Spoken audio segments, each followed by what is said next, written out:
Dans ce chapitre de Les Contes de B à son petit-fils, le capitaine Karak rencontre Beelzebub pour discuter du retard pris par leur vaisseau. Il réalise que leur trajectoire croisera celle d'une comète nommée Sakur, laissant derrière elle du zyllotrago nocif. Beelzebub conseille de faire une pause pour éviter les dommages potentiels d'un détour et d'utiliser ce temps pour échanger sur les progrès des vaisseaux modernes. Le capitaine prévoit alors les arrêts nécessaires pour laisser passer la comète et profiter de ce délai inévitable pour enrichir leurs connaissances. Hassin exprime sa joie et Beelzebub apprécie les démonstrations de son favori. Le garçon, Hassin, exprime son bonheur à son grand-père Beelzebub suite à une pause inattendue du voyage.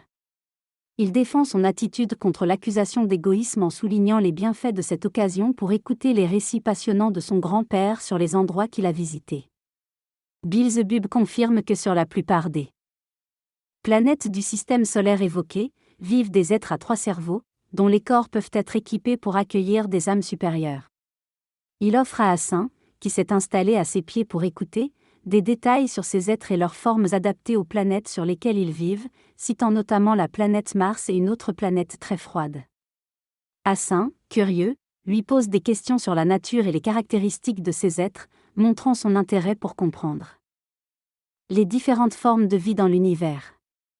Dans cet extrait, un personnage nommé Beelzebub parle à un jeune garçon de la planète Terre et de ses habitants. Il décrit une planète plus petite nommée Lune qui orbite autour de la Terre et dont les habitants ressemblent à des fourmis géantes. Ces êtres ont une grande force mentale mais des corps fragiles. Il explique que les terriens, aussi des êtres à 3 cerveaux comme eux, ont une peau plus lisse, non pas de queue ni de cornes, mais non. Pas de sabots aux pieds. Il souligne que leur raisonnement est étrange et que leur esprit s'est dégradé au fil du temps. Le capitaine du vaisseau spatial intervient, expliquant qu'il a hérité de son poste de capitaine de son père après des années de loyauté envers l'infini créateur. Il raconte son histoire de navigation et son ascension jusqu'au poste de capitaine du vaisseau Karnak, après que son père ait été promu régent du système solaire. Les changements survenus depuis leur affectent uniquement notre Seigneur et souverain, tandis que les bénédictions inchangeables d'Amenzano demeurent éternelles. Les anciens navires étaient maladroits et compliqués, nécessitant divers matériaux pour fonctionner avec la substance cosmique Ilil. Cependant, ces navires ont rapidement été remplacés par les vaisseaux du système de Saint-Venoma, plus efficaces pour les communications interstellaires et interplanétaires.